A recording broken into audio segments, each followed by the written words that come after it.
Everyone, welcome to UGC NET Gyan computer science.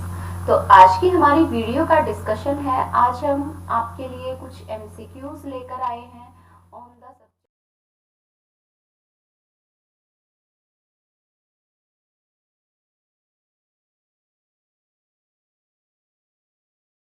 लेके आए, तो इसलिए मैं आप लोगों के लिए प्रैक्टिस क्वेश्चंस लाई हूँ। ये मेरी तरफ से एक्सपेक्टेड क्वेश्चंस हैं, जो कि मैंने प्रीवियस ईयर के क्वेश्चंस को देख के जो स्टेट में पूछे जा रहे हैं बार बार, तब खुद से ये क्वेश्चंस बनाए हैं। आई होप ये क्लास आपके लिए बहुत ही ज़्यादा हेल्पफुल रहेगी। तो चलिए स्टार्ट करते हैं अपनी क्लास को आज के फर्स्ट क्वेश्चन के साथ। उससे पहले अगर आप इस चैनल पे नए हैं देन प्लीज़ इस चैनल को सब्सक्राइब करें और साथ में बेल आइकन को प्रेस करें ताकि आपको सारी लेटेस्ट नोटिफिकेशंस मिलती रहें। चलिए स्टार्ट करते हैं। तो जो फर्स्ट क्वेश्चन है, a dash is defined as collection of related data in an organized manner। तो ये किसकी डेफिनेशन है? जिसमें हमारा कलेक्शन होता है जो एक दूसरे से रिलेटेड डाटा है, उन सब का कलेक्शन, और वो जो डाटा है वो होगा हमारा ऑर्गेनाइज्ड वे में। तो वो किसकी डेफिनेशन है? वो है हमारी डेफिनेशन डेटाबेस की। किसकी डेफिनेशन है? डेटाबेस की। A database is defined as collection of related data in an organized way। तो यहाँ पे हमारा ऑप्शन बी जो है वो राइट आंसर हो जाएगा इस क्वेश्चन के लिए, क्वेश्चन नंबर 1 के लिए। मूव करते हैं सेकंड क्वेश्चन पे। A database management system, database management system means DBMS। अब इनमें से कौन सा ऑप्शन राइट होगा? वन बाय वन ऑप्शंस को चेक करते हैं। Allow simultaneous access to multiple files. तो जो DBMS है, क्या वो अलाउ करता है मल्टीपल फाइल्स को एक्सेस करने के लिए? यस। तो जो ऑप्शन ए है वो हमारा राइट हो जाएगा। अब जब अगर ऑप्शन फर्स्ट वाला ऑप्शन ही हमारा राइट हो जाता है तो उसके बाद आप सेकंड ऑप्शन को भी पढ़ के देख लिया करो। कई बार स्टूडेंट्स मिस्टेक कर देते हैं कि एक ऑप्शन पढ़ा, वही राइट था, उसी पे टिक किया और आगे मूव कर गए नेक्स्ट क्वेश्चन पे। तो इसलिए अगर हम रीड करते हैं ऑप्शन बी को, can do more than a record management system, तो एक से ज्यादा रिकॉर्ड को भी मैनेज करता है DBMS। तो ये बात भी बिल्कुल ठीक है, तो हमारा ऑप्शन बी भी करेक्ट है। ऑप्शन सी की अगर हम बात करें, collection of program, option D both A and B. तो यहाँ पे हमारा आंसर क्या होगा? Option D both A and B. जो ऑप्शन ए और बी था वो दोनों राइट ऑप्शन थे। आई होप क्वेश्चन नंबर 1 और क्वेश्चन नंबर 2 अच्छे से समझ आ गए होंगे। मूव करते हैं नेक्स्ट क्वेश्चन पे। Primary goal of DBMS is और आर। यहाँ पे 4 ऑप्शन हैं। इन ऑप्शंस में से कौन से प्राइमरी गोल हैं DBMS के, डेटाबेस मैनेजमेंट सिस्टम के? तो कौन से गोल्स हैं? आप साथ के साथ नीचे कमेंट सेक्शन में भी कमेंट कर सकते हैं कि कौन से क्वेश्चन का आंसर क्या होगा। वीडियो को पॉज करके उसके आंसर जरूर दें ताकि आपको भी पता चले कि आपकी प्रिपरेशन कितनी है। तो जो ऑप्शन ए है इस क्वेश्चन के लिए, provide an environment that is congenial to user. तो यूजर को इन्वायरमेंट प्रोवाइड करता है डेटाबेस मैनेजमेंट। यस, एक गुड इन्वायरमेंट देता है। स्टोर इंफॉर्मेशन, इंफॉर्मेशन को स्टोर करता है। Yes, this is also correct. Retrieve information, yes, this is also correct. तो जो डेटाबेस मैनेजमेंट सिस्टम है उसके जो प्राइमरी गोल है वो यहाँ पे ये जो भी हमें 3 ऑप्शंस गिवन है ये सारे के सारे प्राइमरी गोल हैं DBMS के। तो यहाँ पे जो ऑप्शन डी है वो हमारा राइट आंसर हो जाएगा इस क्वेश्चन के लिए, क्योंकि DBMS के अंदर हम इंफॉर्मेशन को स्टोर भी कर सकते हैं, रिट्रीव भी कर सकते हैं, एक्सेस भी कर सकते हैं according to this security purpose. Next question की अगर हम बात करें, in ER diagram ellipse represent. तो इलिप्स किस तरीके से रिप्रेजेंट किया जाता है इलिप्स को, कुछ इस टाइप से। तो ईआर डायग्राम के अंदर इलिप्स किसे रिप्रेजेंट करता है, entity set. False, entity set को तो रिप्रेजेंट नहीं करते इलिप्स से, एंटिटी सेट को रिप्रेजेंट करते हैं रेक्टेंगल से। Relationship among entity set, relationship जो एंटिटी सेट के बीच में रिलेशनशिप होता है उसको हम रिप्रेजेंट करते हैं कुछ इस टाइप से। फॉर एग्जांपल ये तो एंटिटी है यहाँ पे, तो उनके बीच में रिलेशनशिप को हमने रिप्रेजेंट किया डायमंड से। Third one is attribute, so option C हमारा राइट होगा। जो इलिप्स है ईआर डायग्राम के अंदर वो रिप्रेजेंट करता है एट्रीब्यूट्स को, इसको रिप्रेजेंट करता है एट्रीब्यूट्स को। ऑप्शन 4 क्या है, link between attribute and entity set. Attribute और एंटिटी सेट के बीच में जो लिंक है उससे रिप्रेजेंट करते हैं इलिप्स को, नो, उसको तो हम एज से रिप्रेजेंट करते हैं। तो यहाँ पे कौन सा आंसर ठीक हुआ हमारा, option C will be the correct answer for this question, question number 3, question number 4। Next question पे मूव करते हैं। ER मॉडलिंग टेक्निक क्या है, ER modelling technique is top down approach, bottom up approach, left right approach, both A and B. तो जो ER modelling technique है वो हमारी किस टाइप की टेक्निक है, टॉप डाउन अप्रोच। कैसी है, टॉप डाउन अप्रोच। तो ऑप्शन ए करेक्ट हो जाएगा, ठीक है। इस टाइप से हमारे पास एक प्रॉब्लम है, उसका हम top to bottom solution 1 by 1 उसको रिजॉल्व करते हैं। तो जो ER मॉडलिंग है वो कैसी टेक्निक है, टॉप डाउन अप्रोच है, ठीक है। नेक्स्ट क्वेश्चन की अगर हम बात करें तो यहाँ पे 2NF, 3NF, 4NF, 5NF, यहाँ पे नॉर्मल फॉर्म का कंसेप्ट दिया हुआ है। तो अगर आपको नॉर्मल फॉर्म्स की अच्छी नॉलेज है तो आप इस आंसर को बता सकते हैं इस क्वेश्चन का कि कौन सा आंसर होगा। इस टाइप के क्वेश्चन को करने के लिए सबसे पहले मैच करके देखिए कि कौन सा आपको करेक्ट पता है। अब अगर हम बात करें 2NF की, तो जो 2NF सेकेंड नॉर्मल फॉर्म होती है उसके अंदर पार्शियल डिपेंडेंसी नहीं होती। 2NF contain no partial dependency, means जो A है वो मैच होगा 3 से, A है वो मैच होगा 3 से। तो जो ऑप्शन सी और ऑप्शन बी है उसके अंदर, ऑप्शन सी और ऑप्शन बी के अंदर ए पे क्या मैच हो रहा है, 3। तो या तो हमारा ऑप्शन सी करेक्ट होगा या तो हमारा ऑप्शन बी करेक्ट होगा। तो यहाँ पे ऑप्शन ए और ऑप्शन डी जो है वो हमारे फॉल्स हो गए हैं। उसके बाद अगर हम बात करें ट्रांजिटिव डिपेंडेंसी की, उसके बाद क्या है, ट्रांजिटिव डिपेंडेंसी। तो ट्रांजिटिव डिपेंडेंसी क्या होती है हमारी,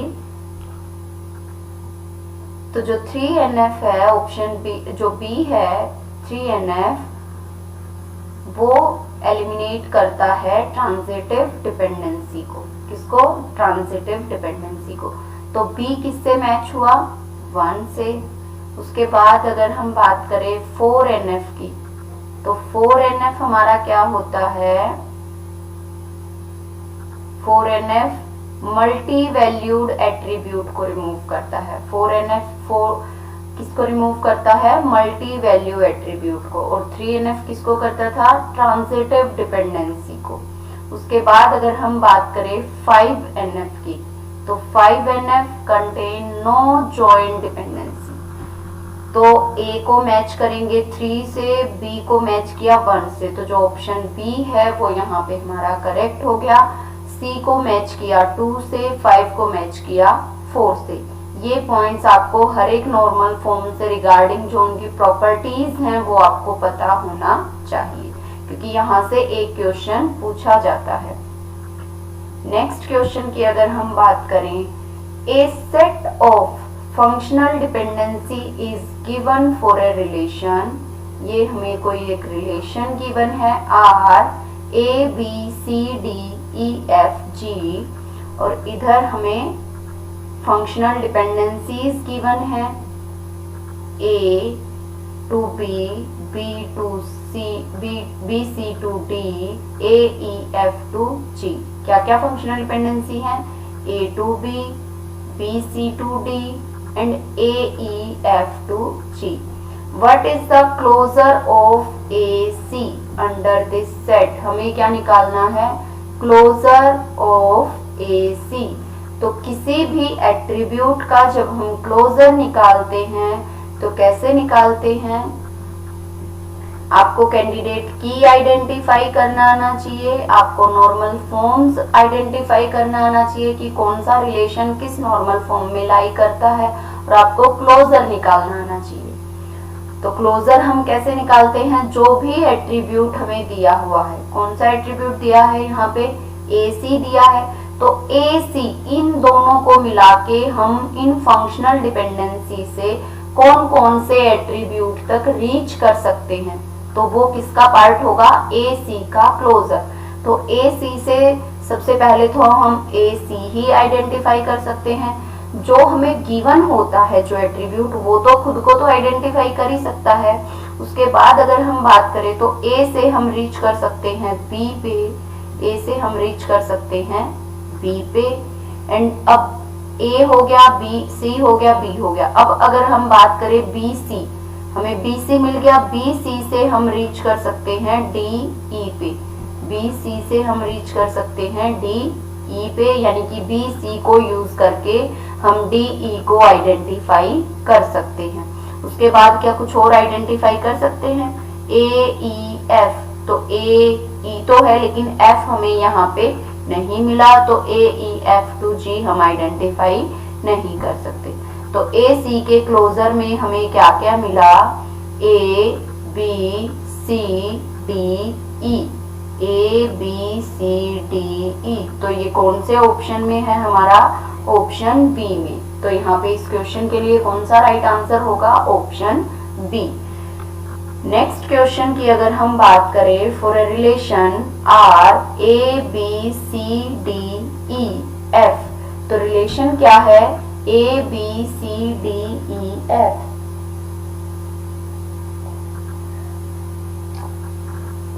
हमें इस क्वेश्चन में बताना है set of functional dependency is what is the candidate key of R। ये हमें रिलेशन गिवन है A B C D E F, और ये हमें फंक्शनल डिपेंडेंसीज गिवन है। हमें बतानी है कैंडिडेट की ऑफ दिस रिलेशन। तो कैंडिडेट की कैसे निकालते हैं?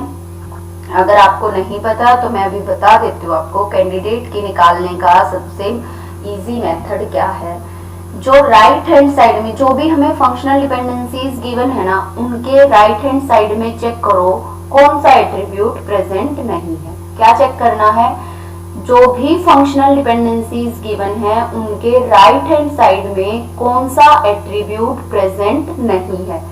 तो अगर हम चेक करें one by one, A given है, बी भी गिवन है, सी डी ई एफ नहीं है, तो कौन सा एट्रीब्यूट नहीं है? एफ। क्या और कोई एट्रीब्यूट है यहाँ पे? तो आर रिलेशन में यही एट्रीब्यूट थे A B C D E F, लेकिन बाकी के तो यहाँ पे प्रेजेंट थे, एफ नहीं है।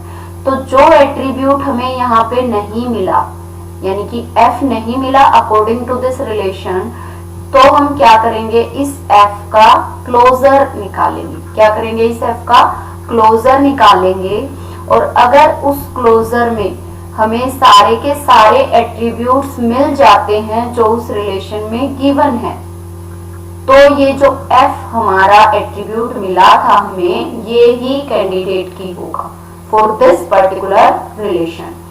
तो f से हम क्या क्या आइडेंटिफाई कर सकते हैं? वन बाय वन चेक करेंगे। फंक्शनल डिपेंडेंसीज में f से हम रीच कर सकते हैं b पे।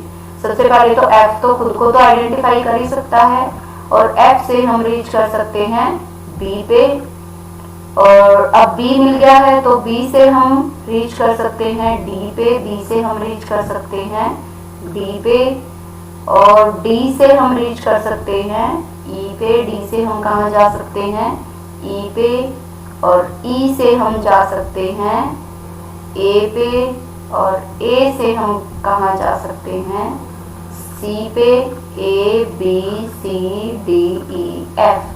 तो एफ के क्लोजर में हमारे सारे के सारे एट्रीब्यूट्स आइडेंटिफाई हो गए हैं। एक बार और देख लो, एफ के क्लोजर में एफ से हम एफ पे रीच किया, एफ से हम बी पे जा सकते थे क्योंकि F to be functional dependency given है, तो एफ से बी पे गए। देन उसके बाद बी टू डी, तो बी से हम गए डी पे, और डी से हम गए ई पे, और ई से हम गए ए पे, और सी से ए से हम गए सी पे। सी से दोबारा से हम ई पे जा रहे हैं, लेकिन ई हमें मिल चुका है तो दोबारा से लिखने की जरूरत नहीं है। तो एफ के क्लोजर से हमें सारे के सारे एट्रीब्यूट्स मिल गए हैं। अब सारे एट्रीब्यूट्स मिल गए हैं, दैट मीन्स जो एफ है वही हमारा कैंडिडेट की होगा इस रिलेशन के लिए। तो कौन सा आंसर करेक्ट हुआ?